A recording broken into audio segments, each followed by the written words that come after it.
Hello बच्चों। Definite integration में अपना जर्नी कंटिन्यू करते हुए नेक्स्ट जो टॉपिक हम लोग करेंगे वो होगा प्रॉपर्टीज़ ऑफ डेफिनेट इंटीग्रेशन। देखिए, इन प्रॉपर्टीज़ की हेल्प से हम क्वेश्चंस को बहुत इजीली और बहुत आसानी से कर सकते हैं। तो मेरा एडवाइस होगा कि ये वाला सेक्शन आप लोग बहुत ही ध्यान से देखिए, क्योंकि ये प्रॉपर्टीज़ हमारे प्रॉब्लम सॉल्विंग को काफ़ी हेल्प करेंगी, काफ़ी आसान बनाने में हेल्प करेंगी। ठीक है, तो आइए शुरू करते हैं सबसे पहली प्रॉपर्टी से। तो देखिए, पहली प्रॉपर्टी हमने पहले भी एक बार डिस्कस करी हुई है, लेकिन फिर भी मैं आपको वापस से एक्सप्लेन कर देता हूँ। पहली प्रॉपर्टी ये है कि अगर आपके पास a to b f x d x है ना, तो अगर आप वेरिएबल चेंज कर देते हो, ठीक है, वेरिएबल चेंज कर देते हो, लिमिट्स सेम रखते हो, तो फिर आपके डेफिनेट इंटीग्रेशन की वैल्यू चेंज नहीं होती। यानी a टू b मैं x के बदले में t रख दूं, ठीक है, तो हमारी वैल्यू चेंज नहीं होगी। डेफिनेट इंटीग्रेशन की अभी भी वैल्यू सेम ही होगी। पिछले वीडियो में हमने एक एग्जाम्पल से भी इसको देखा था। ठीक है, फिर सेकेंड प्रॉपर्टी देखते हैं, P2। सेकेंड प्रॉपर्टी बहुत इंटरेस्टिंग है। प्रॉपर्टी ये कहता है कि अगर आपके पास a to b f x d x है, ठीक है, और अब आप क्या करते हो, अपने अपर लिमिट और लोअर लिमिट को चेंज कर लेते हो। यानी अपर की जगह पे अब लोअर लिमिट रखोगे और लोअर की जगह पे अपर लिमिट रखोगे, यानी b to a f x d x. तो इन दोनों में रिलेशन क्या होता है? रिलेशन ये होता है कि ये दोनों एक दूसरे के नेगेटिव हो जाते हैं। बहुत आसानी से हम समझ भी सकते हैं। जैसे मान लीजिए हमारे पास integral of f x d x, इसका जो एंटी डेरिवेटिव था वो हमारा एफ एक्स आता था। तो ये वैल्यू ए टू बी अगर हमने लिखा था तो ये f of b minus f of a होता था, है ना। और जब यही चीज़ आप b to a f x d x लिखोगे तो अब हमारा अपर लिमिट क्या हो चुका है, ए, और लोअर लिमिट हो चुका है बी। तो इस केस में ये वैल्यू आपकी f of a minus f of b हो जाएगी, which is nothing but minus of a to b f x d x, है ना। बहुत आसान है। ठीक है, अगली प्रॉपर्टी देखते हैं, थर्ड प्रॉपर्टी। थर्ड प्रॉपर्टी है हमारे पास। अब देखिए, थर्ड प्रॉपर्टी समझने के लिए एक चीज़ हमें देखना पड़ेगा कि हम लोग जो निकालते हैं डेफिनेट इंटीग्रेशन, वो क्या होता है। मतलब अगर मान लीजिए आपके पास ये फंक्शन है और a से b तक के बीच में आप डेफिनेट इंटीग्रेशन निकाल रहे हो, तो ये बात हमने पहले भी करी है कि ये वैल्यू जो है ये और कुछ नहीं बल्कि इस रीजन का एरिया है। ये जो एरिया है, ये रीजन इंटरसेप्टेड है एक्स एक्सिस और ग्राफ के बीच में, इस एरिया को रिप्रेजेंट करता है ना। तो इसमें अगर मैं क्या करूं कि यहाँ पे एक नंबर c ले लेता हूँ, तो मैं बोलूँगा कि ठीक है, ये पूरा जो एरिया अगर मैं इसको a बोल रहा हूँ और इस एरिया को a1 बोल रहा हूँ और इस एरिया को a2 बोल रहा हूँ, तो a1 प्लस a2 भी किसके बराबर होगा, a के बराबर होगा। यानी we will have a is equal to a1 plus a2, है ना। और a हमारा क्या था, तो इसको मैं p3 लिख लेता हूँ। a था हमारा integral a to b f x d x, है ना। तो इसको हम क्या लिख सकते हैं, is equal to a1 that is integral a to c f x d x and plus c to b f x d x, है ना, a1 प्लस a2। और इसको आप ऐसे बहुत सारे पीसेस में भी तोड़ सकते हो। ठीक है, कई बार क्या होता है, इसका हेल्प और इसका एप्लीकेशन हम उन केसेस में ज़्यादा करते हैं जहाँ पे हमारा फंक्शन क्या हो, डिसकंटिन्यूअस हो रहा हो a से b के बीच में। जैसे मान लीजिए हमारे पास एक फंक्शन कुछ इस तरीके से दिया हुआ है कि मान लीजिए a से 1 से लेकर 3 तक के बीच में ये फंक्शन कुछ इस तरीके से डिफाइंड है। ठीक है, कुछ इस तरीके से मैं बना लेता हूँ। ठीक है, तो इस केस में मान लीजिए ये हमारा f1x दिया हुआ है, ये हमारा f2x दिया हुआ है और ये हमारा f3x दिया हुआ है, और हमारा fx कुछ इस तरीके से डिफाइंड है। fx is equal to, this is f1x in between 0 to 1।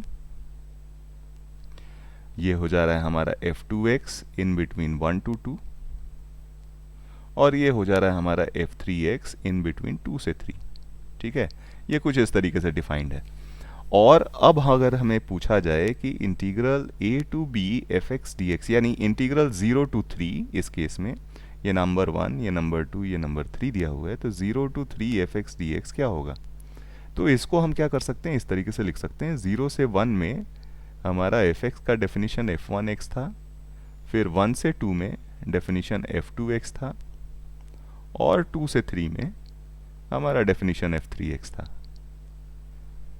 तो ऐसे फंक्शंस जो डिसकंटिन्यूअस होते हैं उसके लिए ये काफ़ी हेल्पफुल प्रॉपर्टी हो जाती है। तो आइए इन प्रॉपर्टीज से रिलेटेड कुछ एग्जाम्पल्स करते हैं। ठीक है, पहला एग्जाम्पल लेते हैं। जैसे मान लीजिए हमें दिया हुआ है integral 1 to 3 greatest integer x dx। अब हमें पता है कि ये जो ग्रेटेस्ट इंटीजर x होता है वो 1 से 3 के बीच में क्या होता है, डिसकंटिन्यूअस होता है। ठीक है, इनफैक्ट वो हर दो इंटीजर के बीच में डिसकंटिन्यूअस होता है। मतलब 1 से 3 अगर जा रहे हैं तो 1 से 2 में इसका डेफिनेशन कुछ और होगा और 2 से 3 में इसका डेफिनेशन कुछ और होगा। तो हम लोग क्या करेंगे, थर्ड प्रॉपर्टी का यूज़ करेंगे। तो जब 1 से 2 हम लोग रहते हैं तो ग्रेटेस्ट इंटीजर x की वैल्यू हो जाती है 1, और जब 2 से 3 जाएंगे तो ग्रेटेस्ट इंटीजर x की वैल्यू हो जाएगी 2, है ना। और यहाँ से क्लियरली हम वैल्यू निकाल सकते हैं। 1 मैं बाहर ले रहा हूँ और इंटीग्रल dx हो जाएगा, तो ये बन गया 1 से 2 integral dx plus twice into 2 से 3 इंटीग्रल dx। तो ये बन गया आपका x 1 to 2 plus twice x 2 to 3, है ना।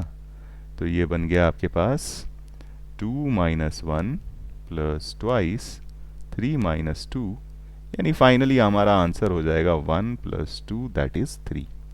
ठीक है, हम चाहते तो इस क्वेश्चन को ग्राफ के थ्रू भी बहुत आसानी से सॉल्व कर सकते थे। कैसे?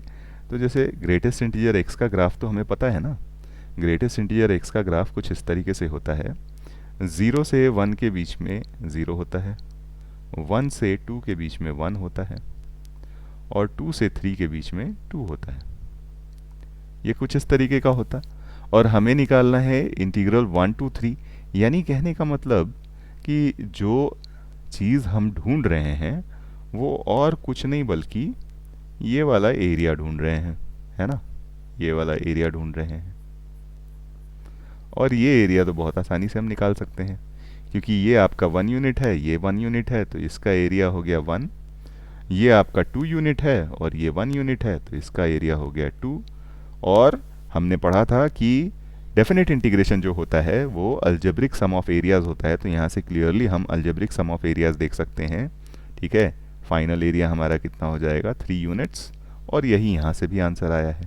तो आप दोनों ही अप्रोच यूज़ कर सकते हैं।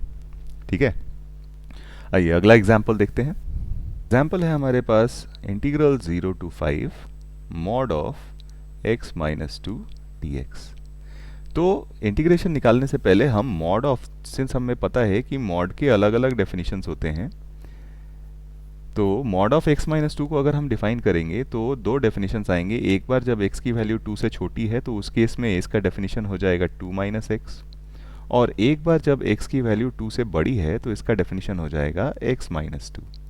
तो इसका भी इंटीग्रेशन जब हम निकालेंगे तो हमें दो पार्ट्स में इसको ब्रेक करना पड़ेगा। एक बार 0 से 2 में इसका डेफिनेशन था 2 माइनस एक्स डी एक्स, और दूसरी बार है ये 2 से 5, इसका डेफिनेशन है इस केस में x माइनस 2 डी एक्स, है ना। इंटीग्रेट कर लेते हैं तो ये बन गया 2x minus x square by 2, limit हमारा हो गया 0 से 2, प्लस यहाँ पे हो जाएगा हमारा x square by 2 minus 2x, limit हमारा हो जाएगा 2 to 5। ठीक है, अब वैल्यूज़ पुट करके सिंप्लीफाई करते हैं तो ये बन जाएगा हमारा 4 माइनस 2 प्लस यहाँ पे बन जाएगा 25 by 2 minus 10 and then minus 2 and plus 4। ठीक है, तो इफेक्टिवली ये जो वैल्यू आई, ये -2, ये -2 और ये 4 तो मैं कैंसिल कर देता हूँ। तो यहाँ से बन जाएगा आपके पास 5/2 plus 8 which is plus 4, sorry plus 4। तो फाइनल आंसर हमारा बन जाएगा 13/2। ठीक है, ये तो एक तरीका हुआ करने का। दूसरा तरीका हम ग्राफिकल अप्रोच भी कर सकते हैं। तो आइए हम लोग क्या करते हैं, मॉड ऑफ x माइनस 2 का y is equal to mod of x minus 2 का ग्राफ बना लेते हैं। हमें बहुत अच्छी तरीके से आता है ग्राफ बनाना। तो y is equal to mod of x minus 2 का ग्राफ ये हो गया, है ना। ये हमारा पॉइंट हो गया 2, यहाँ कहीं 5। ठीक है, तो 5 अगर हम y is equal to mod of x minus 2 में रखेंगे तो हमारे पास पॉइंट मिल जाएगा 5,3, यानी ये हाइट आपकी 3 हो गई। यहाँ पे ये पॉइंट है आपका 0,2, यानी ये हाइट आपके पास 2 है। ठीक है, ये बेस 2 और ये बेस 3। तो हमारे इंटीग्रेशन की वैल्यू जो होगी वो क्या हो जाएगा, ये ओवरऑल एरिया। और यहाँ से अगर हम देखते हैं एरिया, तो हाफ इसका बेस भी 2 है और हाइट भी 2 है। तो half base into height plus दूसरे वाले का बेस भी 3 है और हाइट भी 3 है। तो इफेक्टिवली ये हो गया आपके पास 4/2 प्लस 9/2, यानी फाइनल आंसर हमारा हो गया 13/2। तो आप इस तरीके से भी एरिया निकाल सकते हैं। तो हमेशा याद रखिए कि कोई ज़रूरी नहीं है कि आप इंटीग्रेट करके ही एरिया मतलब इंटीग्रेट करके ही उसकी वैल्यू निकालें। आप एरिया से भी अपना सोल्यूशन निकाल सकते हैं। ठीक है, आइए अगला एग्जाम्पल देखते हैं। नेक्स्ट एग्जाम्पल है, लेट अस से हमने इंटीग्रेट करना है 0 to 9 greatest integer of √t dt को। ठीक है, अब यहाँ पे देखिए वैल्यू है √t। तो हमें क्या करना पड़ेगा, इसको अलग अलग सेक्शंस में ब्रेक करना पड़ेगा। तो एक बार हम ब्रेक करेंगे इसको 0 से 1। 0 से 1 में ग्रेटेस्ट इंटीजर √t की वैल्यू क्या हो जाएगी, 0। फिर हम करेंगे 1 से 4। ठीक है, 1 से 4 के बीच में √2 की वैल्यू, √t की जो वैल्यू होगी वो 1 से 2 के बीच में होगी। और उसका अगर हम ग्रेटेस्ट इंटीजर निकालें तो ये वैल्यू 1 हो जाएगी, है ना। फिर अगली बार हम करेंगे 4 to 9। 4 to 9 के बीच में √t की जो वैल्यू होगी वो 2 से 3 के बीच में होगी, यानी ग्रेटेस्ट इंटीजर √t हो जाएगा हमारा 2d। तो ये आपका 2dt हो जाएगा, यहाँ पे t लिख लेते हैं। ठीक है, 2dt हो गया। अब ये वैल्यू हम कैलकुलेट करें तो ये तो वैल्यू हमारी ऐसे ही 0 हो गई। यहाँ से हमारे पास 1 और इंटीग्रल dt आएगा तो वो बेसिकली t बन जाएगा, है ना। और लिमिट हमारा हो जाएगा 1 से 4 प्लस ये हो गया हमारे पास ट्वाइस t, लिमिट हो गया हमारा 4 to 9। तो यहाँ से हमारे पास वैल्यू बन जाएगी 4 - 1 प्लस ट्वाइस ऑफ 9 - 4, करेक्ट। तो ये वैल्यू हो गई 3 प्लस 2 × 5, यानी हमारे पास आंसर हो जाएगा 13। ठीक है, आइए एक और एग्जाम्पल देखते हैं। नेक्स्ट एग्जाम्पल है हमारे पास, सपोज हमें निकालना है 0 to 3/2 x into greatest integer x² dx। तो देखिए सबसे पहले तो हम ये देख लेते हैं कि अगर x की वैल्यू 0 से 3/2 के बीच में लाई करती है तो सबसे पहले x² कहाँ से कहाँ तक के बीच में लाई करेगा, तो x² 0 से 9/4 के बीच में लाई करेगा। तो यानी ग्रेटेस्ट इंटीजर x² यानी 0 से 9/4 के बीच में कौन कौन से पॉसिबल इंटीग्रल वैल्यूज हैं, तो वो है आपका 0, 1 और 2, है ना, 0, 1 और 2। तो यानी हमें क्या करना पड़ेगा कि इसको ब्रेक करना पड़ेगा सेक्शंस में, है ना। तो ये जो इंटीग्रल हम करेंगे, सबसे पहले तो हम बात करेंगे 0 से, अच्छा अगर ये वैल्यू 0, 1 और 2 आती है तो x की किन वैल्यूज के लिए, तो x की करस्पॉन्डिंग वैल्यू आ रही है 0, 1 और √2, है ना। तो एक बार हम ब्रेक करेंगे 0 से 1 के बीच में, 0 से 1 के बीच में ग्रेटेस्ट इंटीजर x² आपका 0 हो जाएगा, तो ये वैल्यू 0 dx हो गई। फिर हम इसको ब्रेक करेंगे 1 से √2 के बीच में, 1 से √2 के बीच में ग्रेटेस्ट इंटीजर x² 1 से 2 के बीच में होगा, तो ये बन जाएगा आपका 2x dx। और अब आपके पास इनफैक्ट ये 1x dx बनेगा, क्योंकि 1 से 2 के बीच में है ना, तो ग्रेटेस्ट इंटीजर 1 होगा। और जब √2 से 3/2 के बीच में जा रहे हो आप, तो ग्रेटेस्ट इंटीजर x की वैल्यू आपकी 2 से बड़ी होगी लेकिन 3 से छोटी होगी, तो ग्रेटेस्ट इंटीजर x² आपका 2 बन जाएगा। तो ये बन गया 2x dx, है ना। अब इसको इंटीग्रेट कर सकते हैं हम, ये 0 हो गया, यहाँ पे हो जाएगा x²/2, लिमिट हमें डालना है 1 से √2, और यहाँ पे हमारा बन जाएगा x², लिमिट हमारा हो जाएगा √2 से 3/2। बस अब हमें लिमिट्स की वैल्यू डाल के कैलकुलेट कर लेना है। तो ये बन गया 2/2 माइनस 1/2 प्लस ये बन जाएगा 9/4 माइनस 2। तो यहाँ से ये वैल्यू हो गई आपकी 1 माइनस 1/2 विल बिकम 1/2, और यहाँ से ये वैल्यू बन जाएगी 1/4, यानी फाइनली जो हमारा आंसर हो जाएगा वो हो जाएगा 3/4। This will be our final answer. ठीक है, एक और भी एग्जाम्पल देख लेते हैं। तो बेसिकली हम देख रहे हैं कि किस तरीके से हम अपने प्रॉपर्टीज का यूज करके ये क्वेश्चंस बहुत आसानी से कर सकते हैं। ठीक है, अगर आपके पास ये प्रॉपर्टीज नहीं होती तो हो सकता है कि ये क्वेश्चन करने में थोड़ी परेशानी आपको होती। ठीक है, integral 0 to 2 greatest integer x² minus x plus 1 dx थोड़ा डिफिकल्ट है एज कंपेयर टू जो अभी तक हमने सवाल किए हैं। तो इसमें देखिए, सबसे पहले तो हमें क्या करना पड़ेगा कि y is equal to x² minus x plus 1 का ग्राफ बनाना पड़ेगा। तो एक काम करते हैं, ग्राफ बना लेते हैं। तो जब आप ग्राफ बनाइएगा इसका, क्योंकि हमें ये डिसाइड करना है कि ये किन किन पॉइंट्स पे इंटीग्रल वैल्यूज ले रहा है, तो ये ग्राफ कुछ इस तरीके से बनेगा आपका। ठीक है, इसका जो लोएस्ट पॉइंट है वो वर्टेक्स, यानी कि वर्टेक्स आपका हो जाएगा 1/2, है ना। ये पॉइंट है आपका 0,1। ठीक है, यानी ये वैल्यू आपकी y इज इक्वल टू 1/2 है। ये अच्छा, 1/2 पे वैल्यू कितनी है ये हम देख लेते हैं। 1/2 पे वैल्यू आपकी 3/4 आएगी, तो ये वैल्यू है 3/4। ठीक है, तो ये y इज इक्वल टू 1 वाला लाइन हो गया। ठीक है, ये y इज इक्वल टू 2 वाला लाइन हो गया। ठीक है, हमें 0 से 2 के बीच में चाहिए। तो एक बार 2x इज इक्वल टू 2 अगर इस फंक्शन में आप पुट करोगे तो वैल्यू कितनी आएगी, 4 माइनस 2 प्लस 1, तो 3 आ जाती है ना। यानी ये वैल्यू कहाँ तक जाएगा, y इज इक्वल टू 3 तक जाएगा। तो ये y इज इक्वल टू 3 मान लीजिए यहाँ कहीं है। ठीक है, तो ये वैल्यू है आपकी 2, यानी इसके बीच में दो इंटीग्रल वैल्यूज और आएंगी। एक ये जो एक्सप्रेशन की वैल्यू यानी y इज इक्वल टू 2, और एक value y is equal to 1। तो सबसे पहले हमें ये देखना पड़ेगा कि ये x की वैल्यूज क्या हैं यहाँ पे। ठीक है, तो सबसे पहले हम सॉल्व करते हैं x² minus x plus 1 is equal to 1 के करस्पॉन्डिंग। तो यहाँ से आप देखोगे तो x² minus 1 is equal to 0, तो x इज इक्वल टू 0 और 1 आ जाएगा। तो यानी 0 तो यहाँ पे हमें पता ही था, ये वैल्यू हमारी कितनी हो गई, ये 1 हो गई। तो ये पॉइंट हमारा 1 हो गया। अब हमें सॉल्व करना है x² minus x plus 1 is equal to 2 के लिए। तो यहाँ से देखेंगे तो ये बन जाएगा x² minus x minus 1 is equal to 0, और यहाँ से हम देखते हैं वैल्यू तो 1 प्लस माइनस √5/2।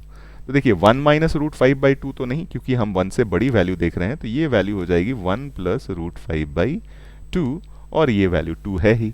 तो अब जब हम इसको ब्रेक करेंगे, ये इंटीग्रल ब्रेक होगा एक बार 0 से 1 के बीच में।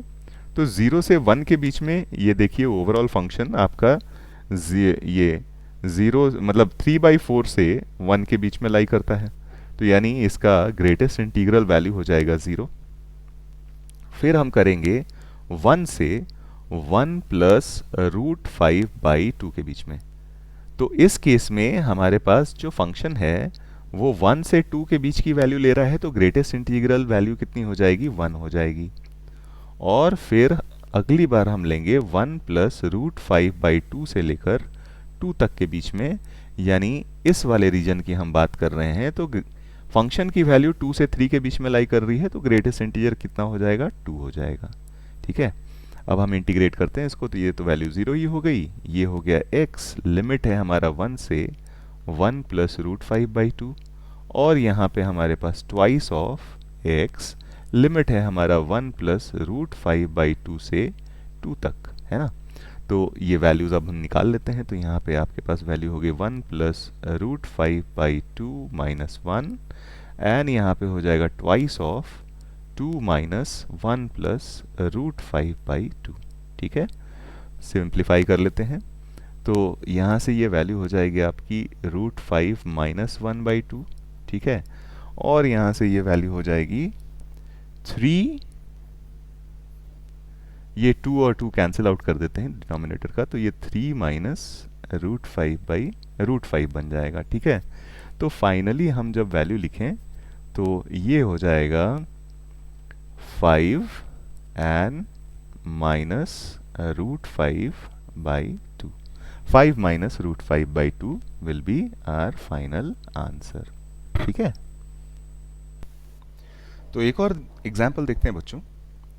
एग्जाम्पल ये है कि हमें निकालना है integral 0 to pi root over 1 plus cos 2x/2 dx। अब देखिए ऐसे सवालों में ना मिस्टेक के चांसेस थोड़े ज़्यादा होते हैं हमारे लिए। क्यों?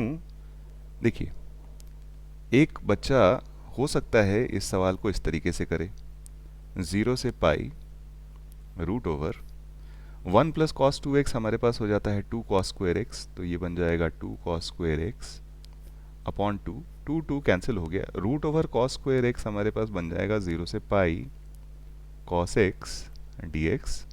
इसका इंटीग्रल हो जाएगा हमारे पास साइन x, और लिमिट हम डालेंगे 0 से पाई। आंसर हो गया साइन पाई की भी वैल्यू 0, साइन 0 की भी वैल्यू 0, तो ये 0 आंसर आ जाएगा। लेकिन क्या ये सोल्यूशन सही है? नहीं, ये सोल्यूशन सही नहीं है।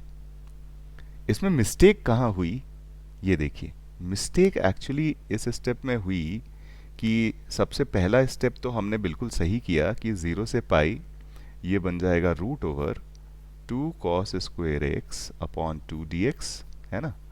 2 कैंसिल हो गया। अब इसके बाद जो नेक्स्ट वाला स्टेप है ना उसमें मिस्टेक हो गई। स्क्वायर रूट से बाहर अगर कोई भी टर्म आता है तो वो हमेशा मॉडुलस के साथ आता है, यानी यहाँ पे सिर्फ cos x ना होके मॉड cos x होगा dx। अब हम जानते हैं कि 0 से पाई/2 के बीच में cos x पॉजिटिव होता है और पाई/2 से पाई के बीच में cos x नेगेटिव होता है।